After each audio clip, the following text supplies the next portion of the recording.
Hello, beautiful people. I am Daisy, your hostess, and in this video, I will be bringing a new book and also a new author. Before I get started on the book, I will share a brief background. The name of this author is Ernest Holmes. He was the founder of religious science, which was also a New Thought religious movement. He was born in Lincoln, Maine, and the son of William Nelson Holmes, who was a farmer and a laborer, and his mom, Anna Heath. The family was relatively poor, and they moved frequently during Holmes' youth, but the family did remain close. He studied public speaking at the Power School, and he also began attending the Christian Science Mother Church in Boston and performed his first mental healings there. He established the Holmes system, which was a technique that placed great emphasis on the concept of mind as the operative healing agency, which was a modification to the more traditional theistic Christian Science approach. On or about 1916, Holmes, after giving his first lecture on mental healing, a year later he and Fenwick, his brother, started a mental healing periodical titled Uplift. And Holmes immediately started attracting clients. He never hesitated to charge, and his treatments were paid in gold pieces. In 1917, he was ordained as a divine science minister in Seattle. In 1924, Holmes traveled to New York City to study with Emma Curtis Hopkins, and there was a lot of influence in his work, as Emma Curtis Hopkins was the founder of the New Thought movement. Along with the influence of Emma Curtis Hopkins, there were other New Thought authors that influenced Holmes' work, especially Troward, Hudson, Larson, and Ralph Waldo Trine. And coincidentally, you will find such books here in my channel. So when you have an opportunity, please do visit my book playlist. Additionally, Holmes' most significant contribution to the development of New Thought was his book titled Science of Mind and his establishment of the religious science movement. I will leave his bio link in the description. Creative Mind by Ernest S. Holmes is a series of talks on mental and spiritual law delivered at the Metaphysical Institute in California in 1918. This book is in the public domain. I will start with Chapter 1, Introduction. The hand of eternal progress is brushing the cobwebs from the corridors of time and is again revealing to the human race the mysteries of being.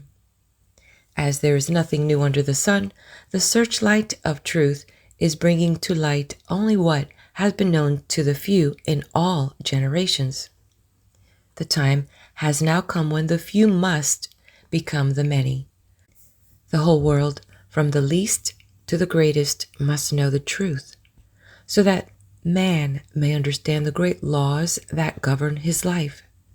He must learn to control his own destiny, to heal his own body, and bring happiness to his soul. Ignorance must vanish, and understanding must be ushered in. Man is no longer to be governed by anything outside himself. Creeds, doctrines, churches, institutions, organizations, governments are all being changed to give place to the realization of the individual. There is a power in and through all that is working this great transformation. All that will not measure up to the standard must fall by its own weight. All that is in line with the truth must still prosper. The time is at hand. We are in the greatest age of all history. We are in the age of the unifying of all people and all things into the ever-present one. The temple not made with hands is now being silently built by the emancipated souls of this planet. This little book is an attempt to explain what each soul must discover for himself, that he stands in the midst of an eternal creative power which presses itself around his own thought and casts back to him glorified all that he thinks. If it awakens within the consciousness of one single individual the realization that the mind of the universe, which is the only mind that there is his own mind, that the creative power of this mind is his also, that the manifestation of this mind is his own individuality, that the love and power and peace of this mind is within himself, it will not be written in vain. May it then do much in simplifying and bringing to light some of the deeper mysteries and meanings of life. Signed, Ernest Holmes, October 1, 1918. In the beginning, God. Clear and expressive are these words. In the beginning, God only. No manifest universe, no system of planets, nothing of form or life, of brute or humanity. God was the spirit of all that was to be, but he had not yet moved upon the waters. Then this all being moved or began to create. Where did the spirit move? Upon what did it move to create? Where did it get a pattern? What means or power did it employ? Through what agencies did it work? In short, what is the world, ourselves included, made out of, and how did we and all else come into being? These questions, correctly answered, would solve the problem of being and set humanity free. Let us consider. The Spirit was all. There was nothing else but itself. All-inclusive, everywhere infinite. This all-Spirit could not have had the impulse to move unless it were self-conscious. Therefore, the Spirit is the power that knows itself. It is accordingly all-knowing as well as all-present. Being one, undivided, whatever it knows all over instantly. We find then that the Spirit operates through self-knowing. It moves, and that inner movement must be one of infinite power, moving upon itself, since it is all and with a definite purpose. The Spirit then moves upon itself and makes out of itself all that is made. In other words, what we see comes from what we do not see, through some inner intelligence at work, which knows there is no power but itself. The things that are seen are not made of the things that do appear. The only possible operation of intelligence is thought or the word. So all things were made by the word, and without the word was not anything made that hath been made. How simple the process of creation when we understand it. The Spirit speaks, and since there is nothing but the Spirit, and it is all power, it has only to speak and it is done. The Word was with God, and the Word was God. From the Word, then, comes forth all that appears. Each life, human or divine, each manifestation is a different kind of word coming into expression. The great fact to dwell upon is that Spirit needs nothing to help it. It is self-conscious and has all the power and all ability to do whatever it wishes to accomplish. It operates simply by speaking. It is hard to get a clear concept of this great ceaseless cause, this something from which all things come, at which we get into a maze of confusion when we attempt to realize what the Spirit means. It is then that we should think of it as the great reason behind everything. Being all knowledge, it must know itself and must know everything it creates, so it knows us and it knows everyone. Since it is all presence, we can contact it anywhere and will never have to go to some particular spot to find it. As it is all knowing and operates through the power of the Word, it knows everything we think. Just how it creates, we cannot know and need not attempt to understand, for whatever this process of creation is, we find it is always an inner thought process. We should keep this in mind. The Spirit makes all things out of itself. Everything comes into being without effort, and when we exert ourselves, we are not in accord with the creative spirit in the way in which it works. The impulse of the Spirit to move must be caused by a desire to express what it feels itself to be: beauty, form, color, life, love, and power. All things else we find in the manifest universe are attributes of the Spirit and are caused to spring into being through the Word because the Spirit wants to enjoy itself. We find then that the Word, which is the interactivity of thought, comes first in the creative series, and all else comes from the effect of the Word operating upon a universal substance. If the Word precedes all else, then the Word is what we are looking for, and when we get it, we shall have what the world has sought from time immemorial. We must, if we wish to prove the power of the Spirit in our lives, look not to outside things or effects, but to the Word alone. The human eye sees and the human hand touches only that which is an effect. Unseen law controls everything, but this law also is an effect. Law did not make itself. The law is not intelligence or causation. Before there can be a law, there must be something that acts, and the law is the way it acts. It is intelligence. In the beginning was the Word. This Word, or the activity of the Spirit, is the cause of the law, and the law in its place is the cause of the thing, and the thing is always an effect. That is, it did not make itself. It is a result. The Word always comes first in the creative series.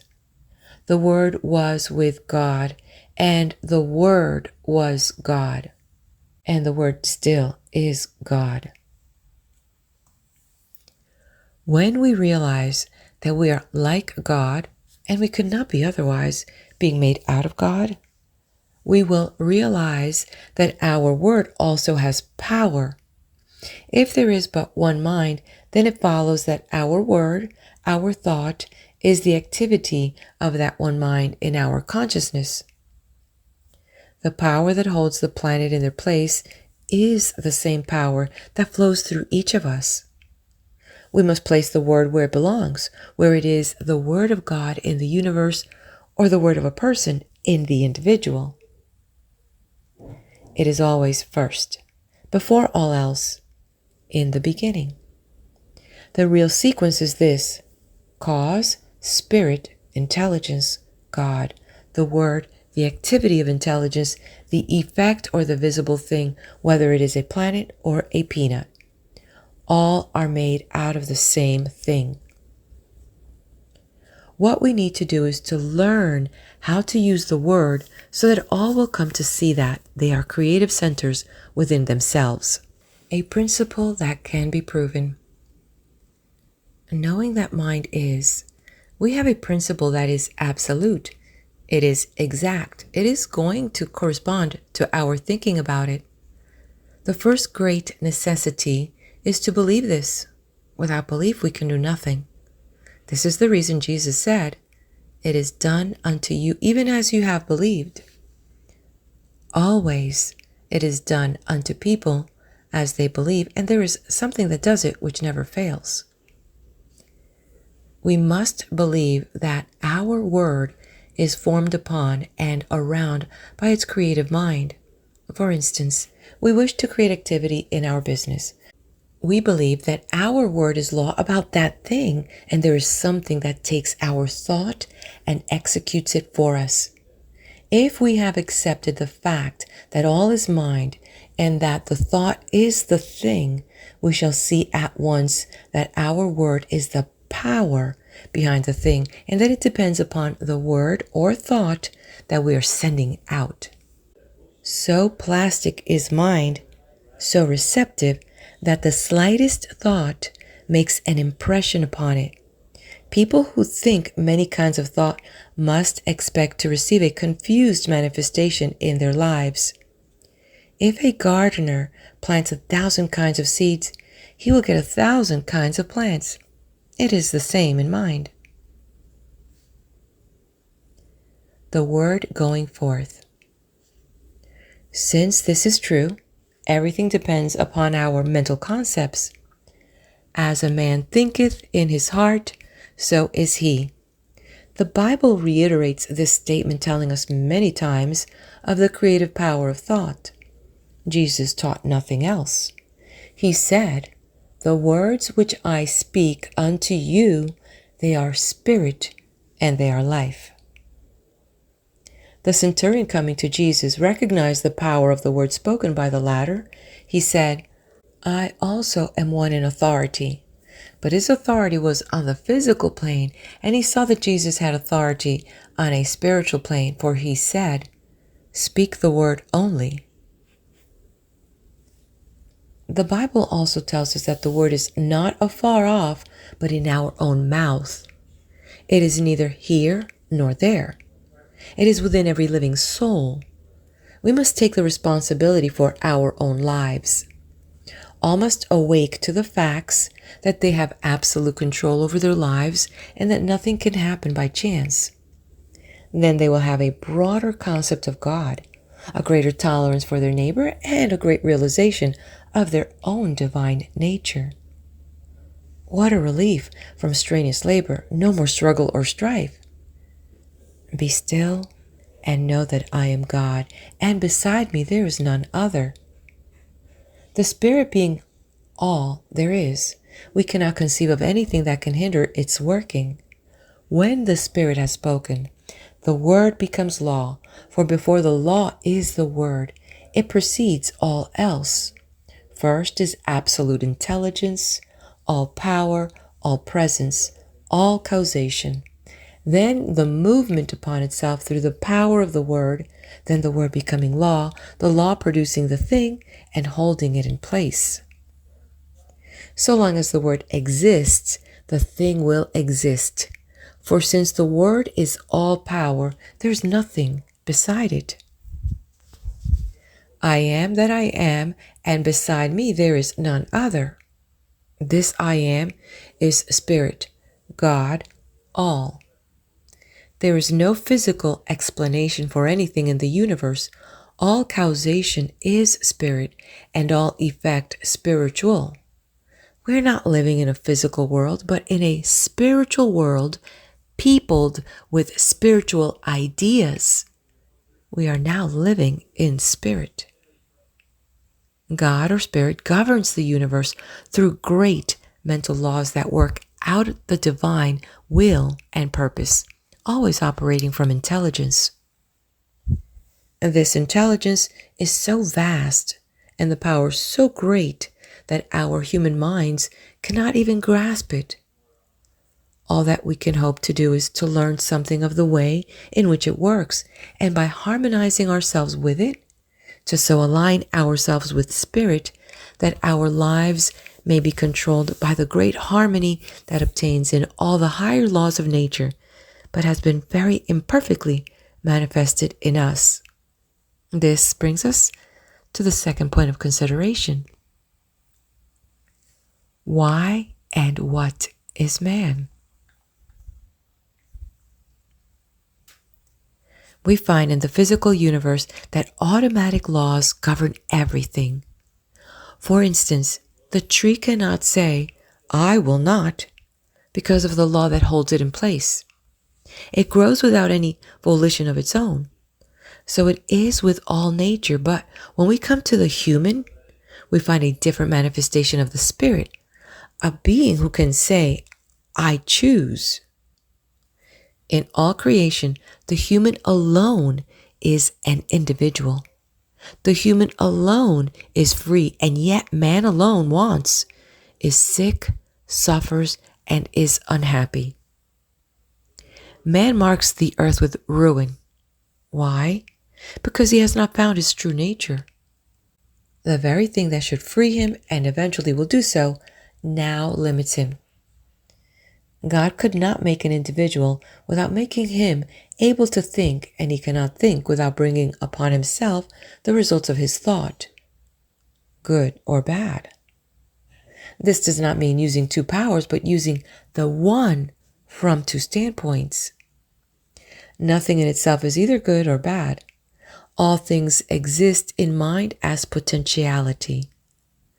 Mind is eternally acting upon thought, continually producing its own images from mind and casting them out into manifestation. Man must be the outcome of the desire of the spirit to make something which expresses the same life that it feels. Man is made to be a companion of the infinite, but to arrive at this exalted plane of being, he must have his freedom and be let alone to discover his own nature, to return love to his Creator only when he chooses to do so.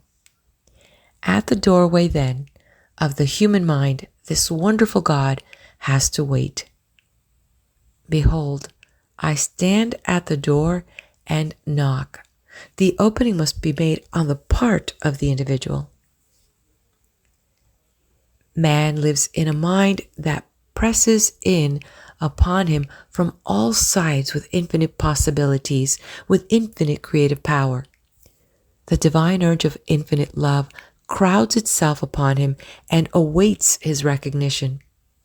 Being the image of this power, his thought also must be the word or cause in the life.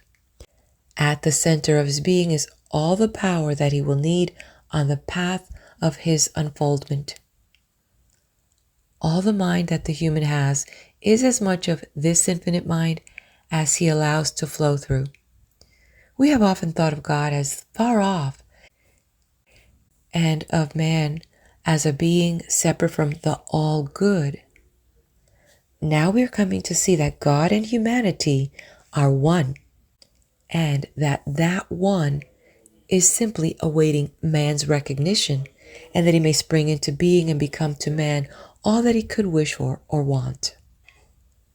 As the Father has inherent life in himself, so hath he given to the Son to have life within himself. It could not be otherwise. We are all in mind, and mind is always creating for us. As we think and as we're thinking, creatures always thinking, our happiness depends upon our thought. Let us consider the law of our life. The law of our lives. The Spirit creates through law. The law is always mind in action. Mind cannot act unless intelligence sets it in motion. In the great universal mind, man is a center of intelligence, and every time he thinks, he sets mind into action. What is the activity of this mind in relation to man's thought? It has to be one of mental correspondence, that is, mind has to reflect whatever thought it casts into it.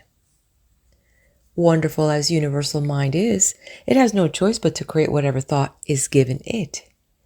If it could contradict that thought, it would not be a unit, since this would be recognizing something outside itself. This is a point in truth which should not be overlooked.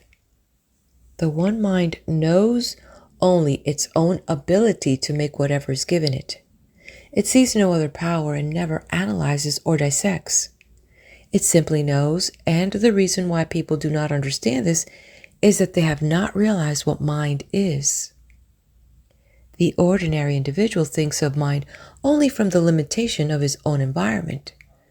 The concept he has of mind is the concept of his own thinking, which is very limited. We are surrounded by an all-seeing, all-knowing mind, which is one and runs through all. The belief in the dual mind has destroyed practically all philosophies and religions of the ages, and will continue to do so until the world comes to see that there is but one. Whatever name is given it, there's but one. It is this one that creates for us whatever we believe. Our thought operative through this one produces all our affairs. We are all centers in this mind, centers of creative thought activity. There is nothing which appears in the manifest universe other than an objectified thought, whether it be a bump on your head, a growth on your foot, or a planet. It could not be there were it not made out of mind. For mind is all there is to make anything out of. Whatever is made out of it. Nothing exists or can exist without a source from which it springs. We are not dealing with a negative as well as a positive power, not two powers, but one. A power that sees neither good nor evil, as we see it. It knows only that it is all, and since it is all, it creates whatever is given it. From our limited standpoint, we often think of good and evil, not realizing that, as yet, we do not know the one from the other. What we call good today, we may call evil tomorrow, and what we think to be evil today, we may tomorrow proclaim as the greatest good we have known. Not so with the great universal power of mind. It sees only itself and its infinite ability to create. To the thinking person, this will mean much. He will see that he is no longer living in a limited universe, a world of powers, but that he is immersed in an infinite creative medium, which because of its nature has to create for him whatever he believes. Jesus understood this, and in a few simple words laid down the law of life. It is done unto all people as they believe. This is a great thing to keep in mind. It is done unto us. We do not have to do it, for it is done unto us of a power that knows itself to be all there is. Could we even believe that some material mountain would be moved? The power is there to do it. Without this belief, there is no real impulse for the creative mind, and we do not get an affirmative answer. We must realize more clearly that this great power has to operate through us. Man's part. Creative mind cannot force itself upon us because we have the power of self-choice. It recognizes us when we recognize it. When we think that we are limited or have not been heard, it must take that thought and bring it into manifestation for us. When we look about us and see nature so beautiful, so lavish, and so limitless, when we realize that something, some power, is behind all and sees to it that plenty obtains everywhere, so that in all things manifest there is more than could be used, and when on the other hand we see humans so limited, sick, and needy, we are disposed to ask this question: is God good after all? Does he really care for the people of his creation? Why am I sick? Why am I poor? Little do we realize that the answer is in our own mouths, in the creative power of our own thought. The average person, when told the truth, will still seek some other way. God has already done for us, in a mechanical way, all that he can do, and having been given the ability, we will have to do for ourselves the rest. Yet the great power is always near, ready at any time to help, but we must use it according to its own nature, in harmony with its laws. We should learn that we ourselves are the center of this divine activity. Realizing this, we must seek more and more to utilize our own divine nature, and by so doing, we will come more fully under the protection of the great laws that govern all life, manifest and unmanifest.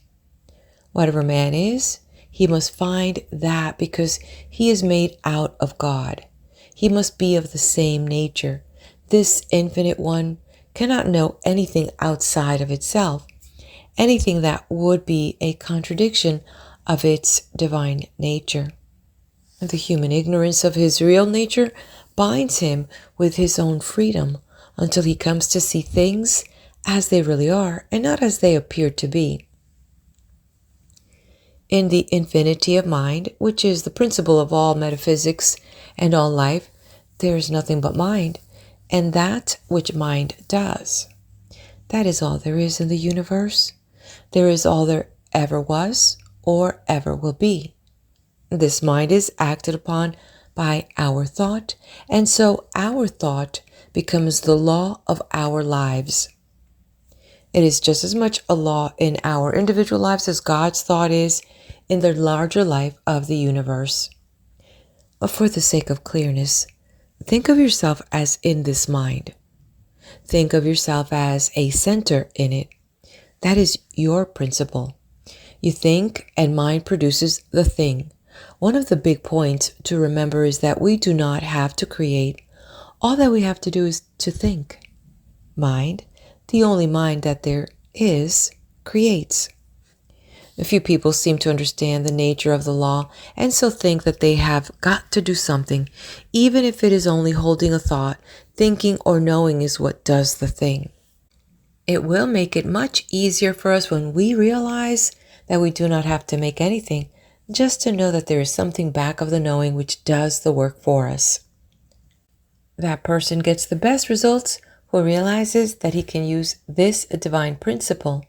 He who can get the clearest concept of his idea and who can rely on mind to do for him, keep everything out of his thought that would contradict the supremacy of spirit or mind. By simply holding a thought, we could not make anything, but by knowing in mind what we cannot, we do. Bondage and freedom. Never get away from the fact that you are surrounded by such a power. It is the principle of demonstration. It knows every thought. As we send forth our thought into it, it does unto us. The person who is ignorant of this law must by that ignorance be bound by his thought, by his human beliefs. One who understands will begin to break these ties that bind him. One by one, he will destroy every negative thought until at last he is able to think what he wants to think, and so he frees himself by the use of the same power that at one time bound him. We must destroy all thought that we would not see manifest and hold to that which we would see until we receive the affirmative answer. Never struggle. Mind makes things out of itself. There is no effort made. Don't think that there is so much to be overcome. Have only a calm sense of perfect peace as you realize that God is all and that you are using the perfect law and that nothing can hinder it from working for you. Many people are learning to do this, and no one has yet failed to demonstrate who has been steadfast, using the law in a consistent and persistent trust. All that we have to do is to provide the right mental and spiritual attitude of mind, and then believe that we already have, and the reward will be with us. We shall see it. The time will come when we will not have to demonstrate at all, because we will be always living so near to the law that it will do all for us without much conscious thought on our part. So when you say, I am poor, sick, or weak, I am not one with the creative mind, you are using that creative power to keep yourself away from the infinite. And just as soon as you declare that you are one with God, there is a rushing out to meet you, as the Father rushed out to meet the prodigal son. The Spirit speaketh, but as long as your mind thinks in the terms of conditions, you cannot overcome. The difficulty comes from our inability to see our divine nature and its relation to the universe. Until we awake to the fact that we are one in nature with God, we will not find the way of life until we realize that our own word has the power of life. We will not see the way of life. And this brings us to the consideration of the use of the word in our lives. The Word. The Word was with God, and the Word was God. The Word is nigh thee, even in thy own mouth, that thou shouldst know it and do it. What does this mean? It clearly states that whatever power there is in the Word, and it says it is all power, is also in our own mouths.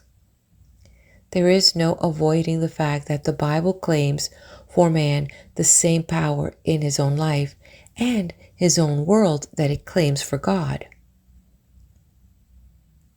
In the lives of the majority, men do not realize that the word is in their own mouths. What word? Little do we realize that this word, which they are so earnestly seeking, is every word they hear, think, or speak. Do we who are endeavoring to realize the greater truths of life always govern our words? If any word has power, it follows that all words have power. It is not in the few moments of spiritual meditation that we demonstrate, but we bring out the possibilities of the hidden word when we are allowing our thoughts to run in any direction. Not in the short time spent in silence, but in the long hours stretching themselves into days, months, and years, are we always using the word. An hour a day spent in silent meditation will not save us from the confusion of life. The 51% of persons thinking is what counts. It is easy when we are alone to brave the storms of life. Surrounded by our own exalted atmosphere, we feel the strength of the infinite. We rise in spirit. We think we are experiencing the ultimate of truth, that all things are ours. These moments in a busy life are well spent, but must unavoidably be brief. But what of the rest of the day? What of the busy street, of the marketplace, and all the daily contact with life? Do we then obtain?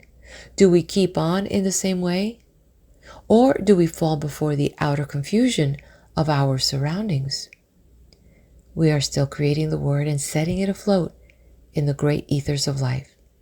Are these words creating for us? Yes.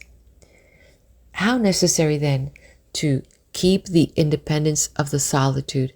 How seldom we do this. God sent an angel to speak to me. A word he was fain I hear, and the angel brought the message and whispered it in my ear. God knew I needed the word he sent. I had lost the zest of fight, and the right was all but beaten. The wrong it was all but right. Simple the word that he sent me, but it soothed a spirit raw with the pain of too much striving. 'Twas, love fulfills the law. Few people indeed in the day in which we live are well poised. Where do we find the person who can live above his surroundings, who in his own thought can dominate all conditions and in the midst of the crowd keep his own even way and his own counsel? When we do meet with such a person, we will know him, for we shall find on his face the image of perfect peace. We shall detect in his bearing the ease and independence that comes only to the person who has found himself and who is centered not in the outer, but in the inner world. Such a character as this has the power to attract to himself all of the best in the world. He is a center toward which all else must gravitate. The atmosphere which he creates and with which he surrounds himself is one of absolute calm and peace. The world at once sees in this person a master and gladly sits at his feet. And yet this person, who has risen above the thought of the world, cares not that other people should sit at his feet. He knows that what he has done, all may do, and he well knows that all the teaching in the world will not produce another such as he. He knows that it is not from the teaching, but from the being that true greatness springs. So this person does not go around teaching or preaching. He simply is. The man who has arrived. The man who has arrived will realize that he has done so in the midst of an outer confusion. He will be the one who has gone into the silence for strength and has come out into the world equipped with power from on high. But that light which he has received must be kept burning. Not alone in the silence, but in the busy throng, must all of us find the way of life. Our every thought creates. For the majority of us, these thoughts come in everyday affairs, some of which are very trivial, but these too will be demonstrated. We have missed the whole point unless we have learned so to control our thought that time and place makes no difference. The power we have within us. We have within us a power that is greater than anything that we shall ever contact in the outer, a power that can overcome every obstacle in our life and set us safe, satisfied, and at peace, healed and prosperous in a new light and in a new life. Mind. All mind is right here. It is God's mind, God's creative power, God's creative life. We have as much of this power to use in our daily life as we can believe in and embody. The storehouse of nature is filled with infinite good awaiting the touch of our awakened thought to spring forth into manifestation in our life, but the awakening must be on our part and not on the side of life. We stand at the gateway of limitless opportunity in the eternal and changeless now. Now is the day in which to begin the new life that is to lift us up to the greater expression of all that is wonderful. The word that we speak is the law of our life, and nothing hinders but ourselves. We have, through ignorance of our real nature, misused the power of our word, and behold what it has brought upon us, the very thing that we have feared. But now it shall produce a new thing, a new heaven, and a new earth. Individual ideas.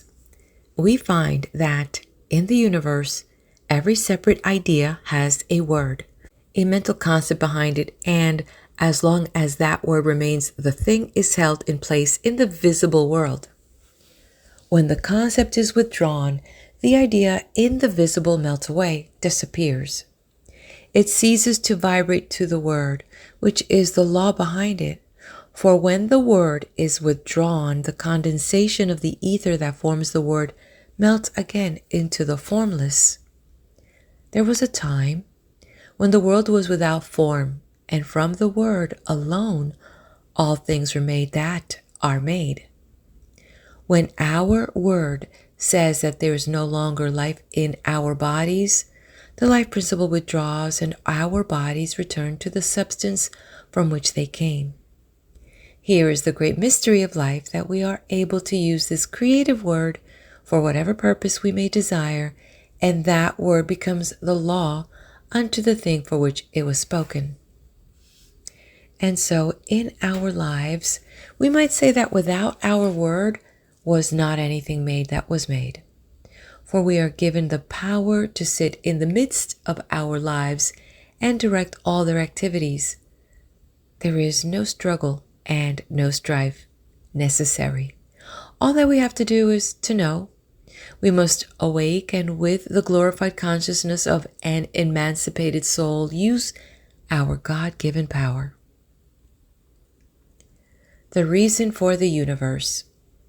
The universe is the reason, first, of an infinite intelligence which speaks or thinks, and as this thought becomes active within itself, it creates from itself, at the power of its own word, the visible universe.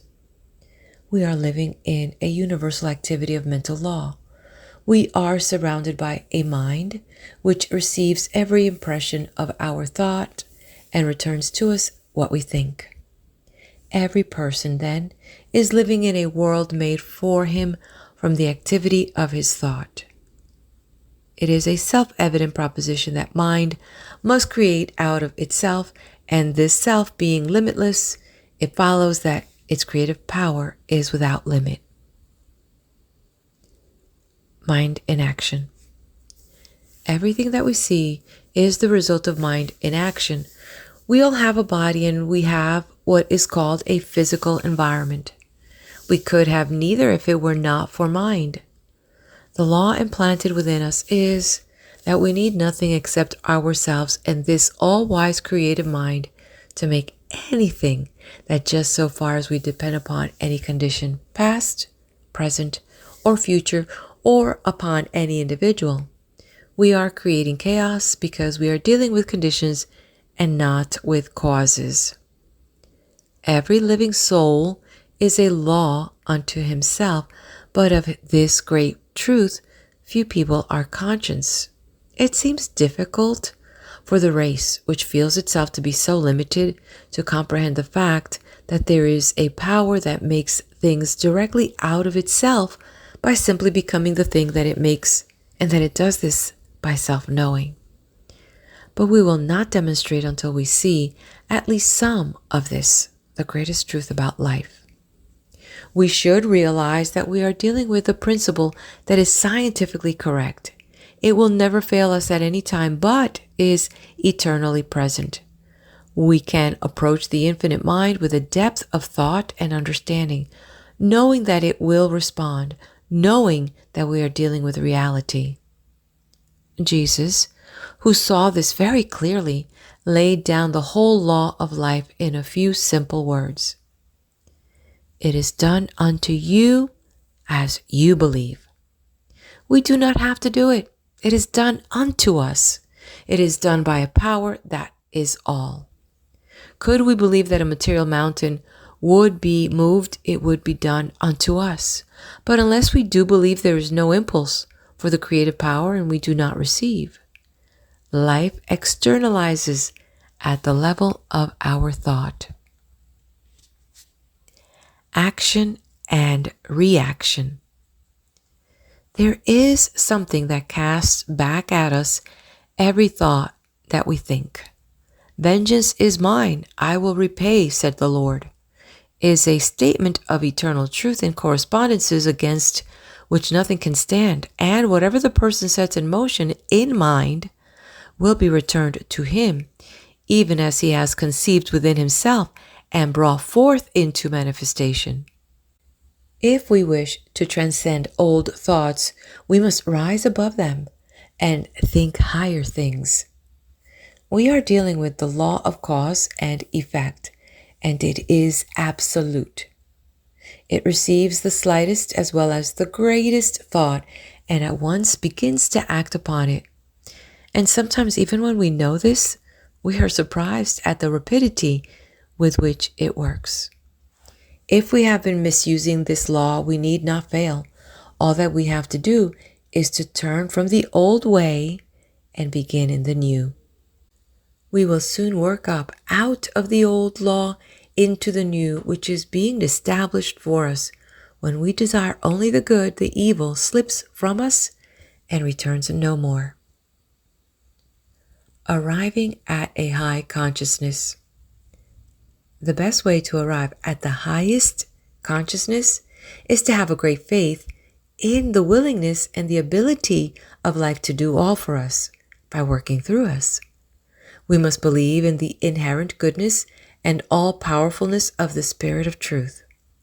And so every path leads us back to the one point, and we must learn to realize the near presence, the great reality. There, through the door of our own thought, we enter into the universal consciousness, into a complete realization of life and truth, of love and beauty. And as we sit in the silence of our own souls and listen, it will be the greatest thing that we will ever do. In that completeness, we are lost, and yet we are found.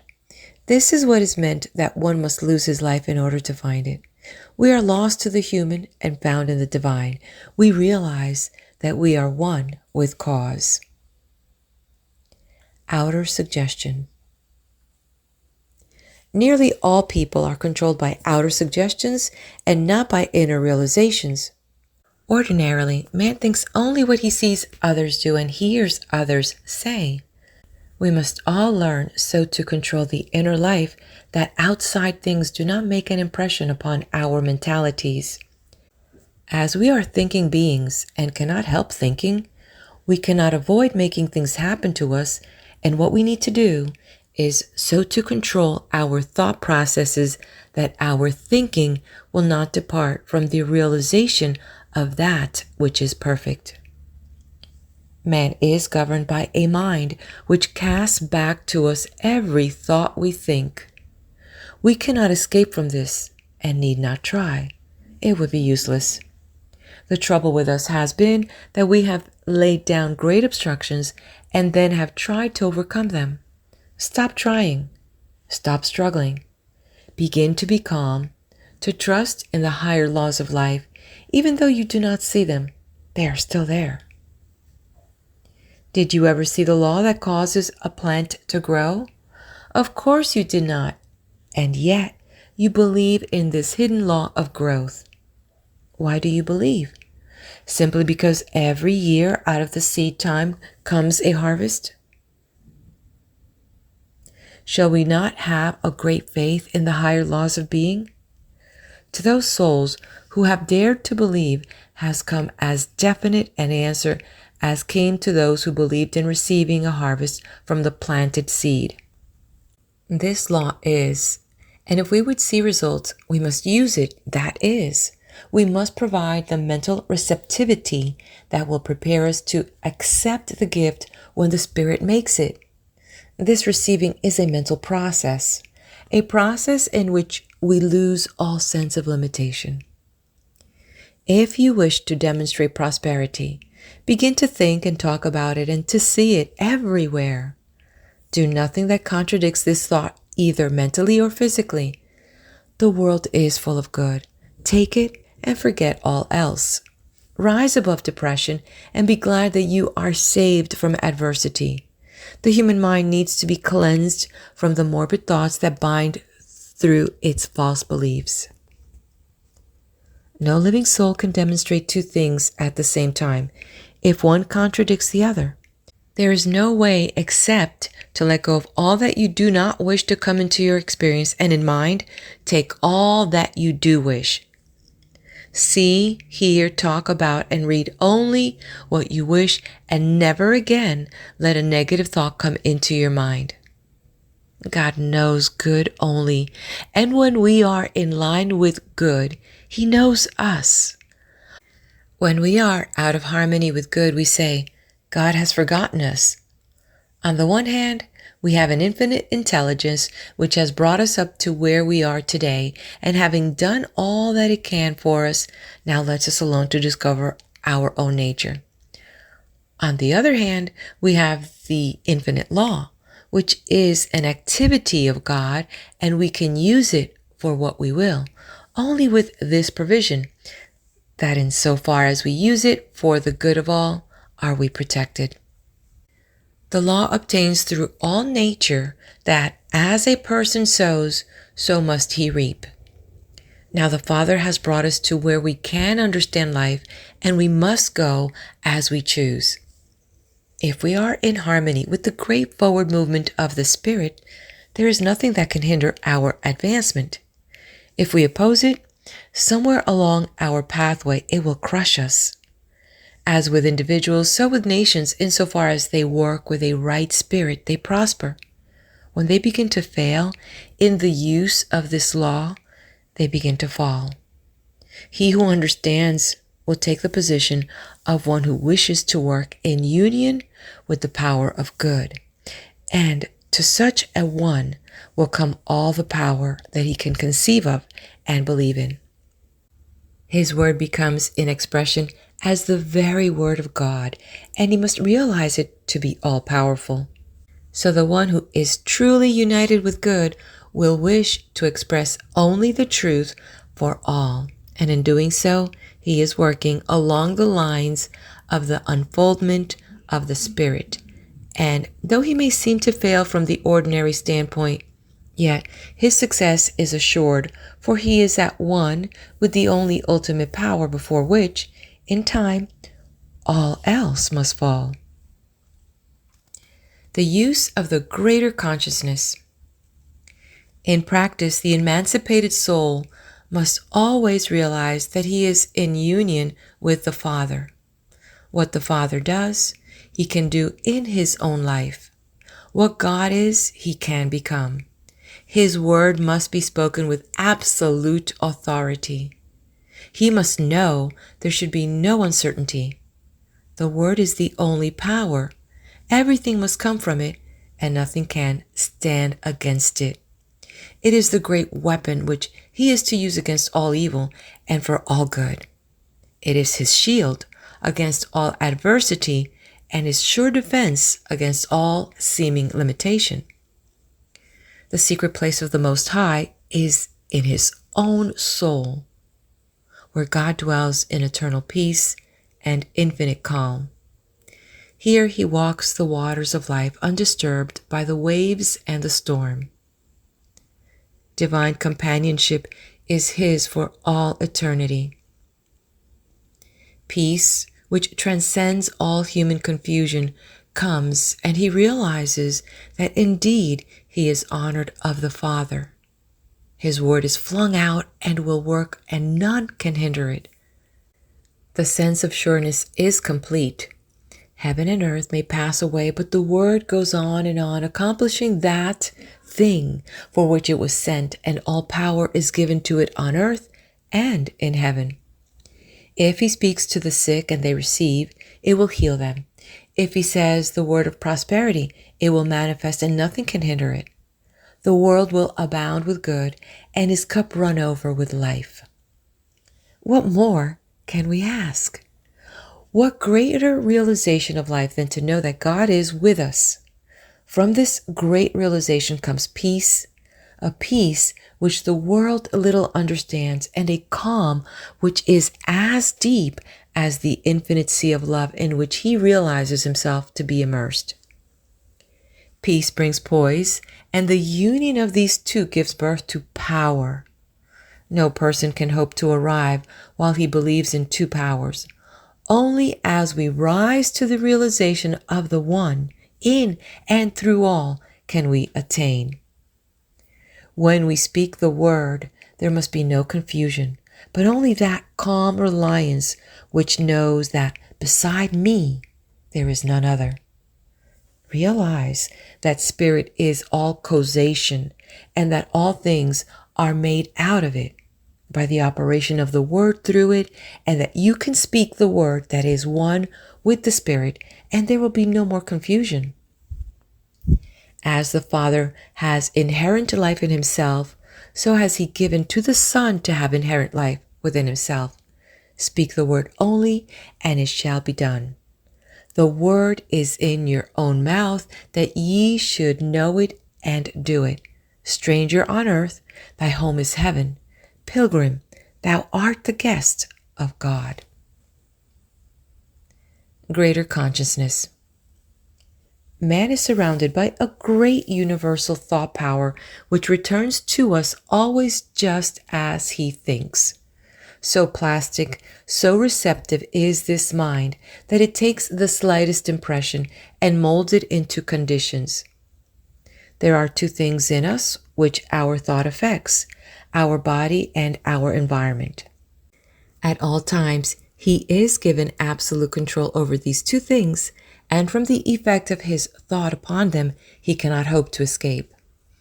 At first, being ignorant of this fact, he binds himself by a misuse of the laws of his being, but as he begins to see that he himself is responsible for all that comes to him on the path of life, he begins to control thought, which in its turn acts on the universal substance to create for him a new world.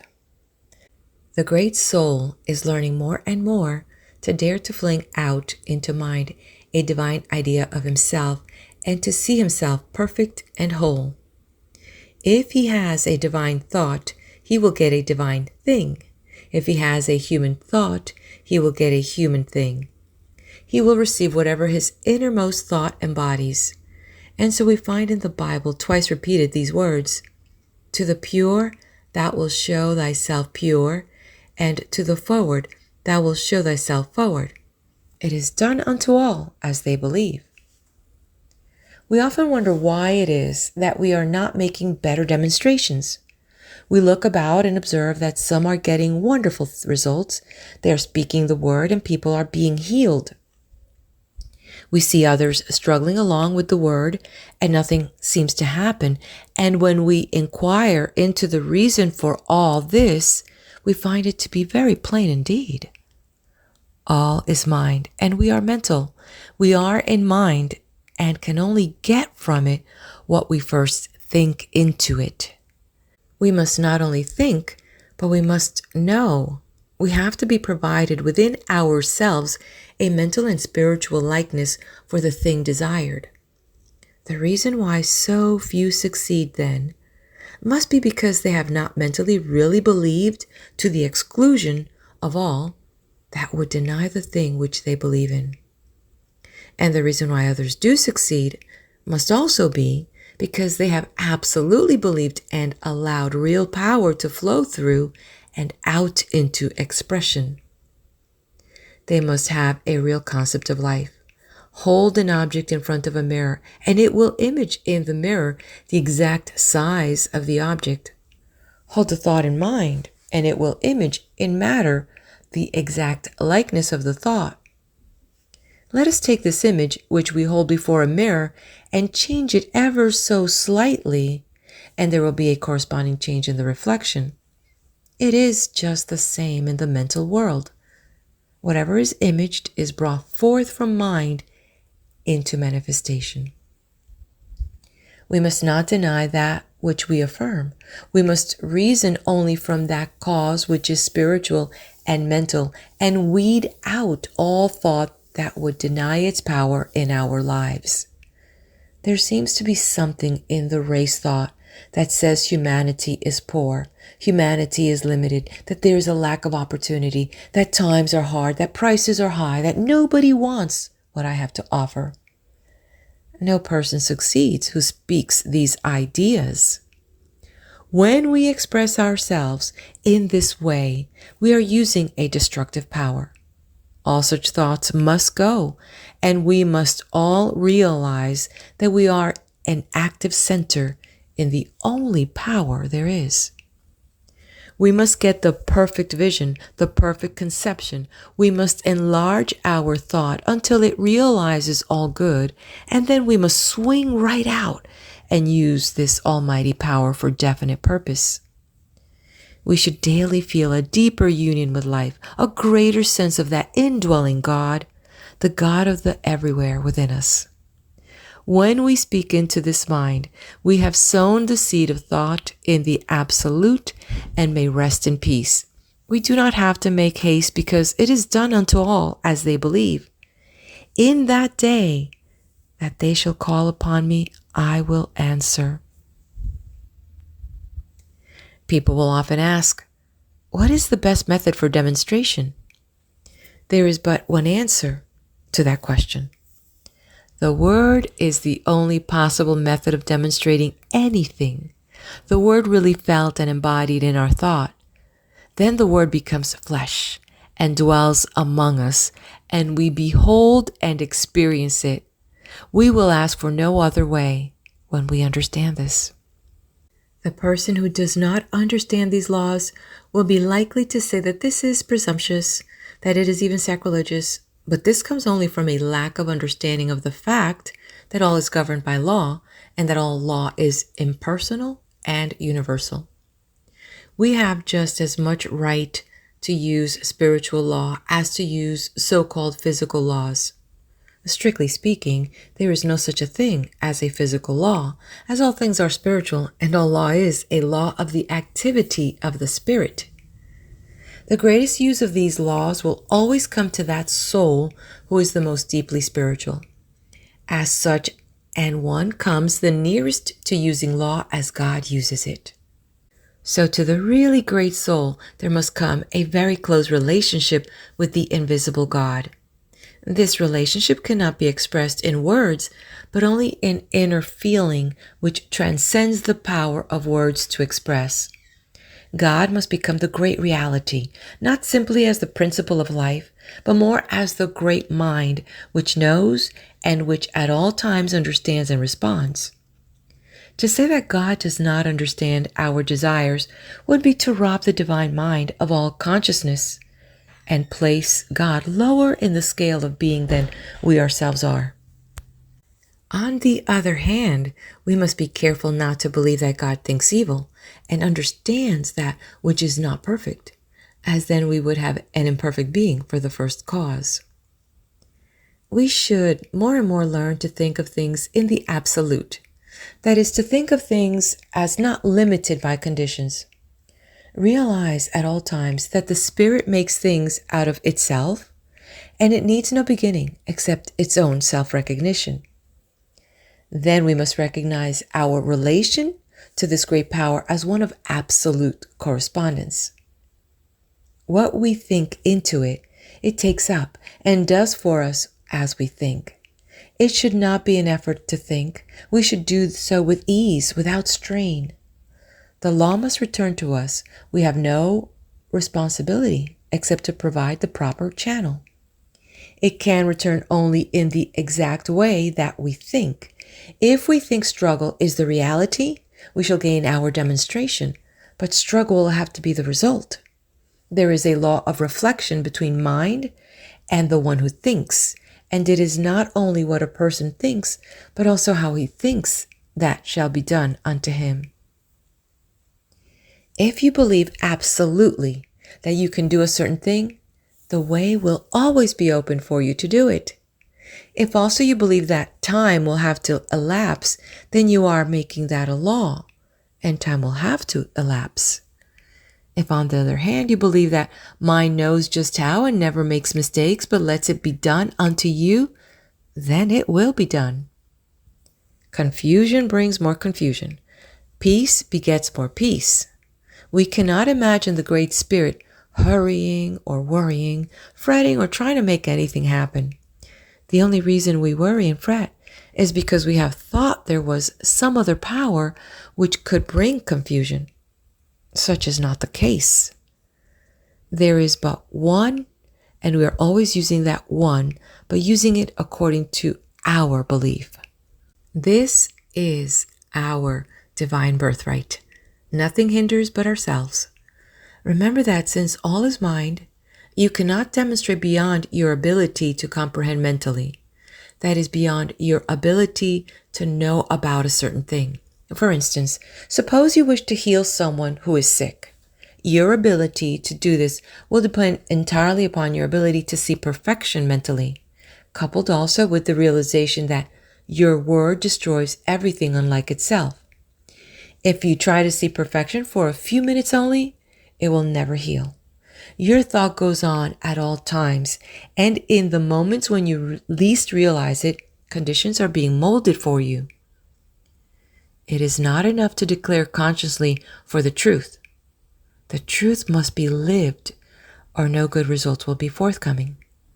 The perfect universe. The one who desires to heal must stop seeing, reading about, discussing, or listening to conversation about sickness. There is no other way under the sun except as we let go of that which we do not desire and take that which we wish to have. There is too much of this deceiving ourselves into thinking that we can do two ways at once. We may deceive ourselves and possibly other people, but the law remains the same. A law of mental correspondences and nothing else. We cannot go beyond our ability to realize the truth. Water rises only to its own level. In our patients, as well as in ourselves and our environment, we will reflect what we are, not at our best in the few moments of silence, but in the long run of ordinary life and thought. To acquire the larger consciousness is no easy task.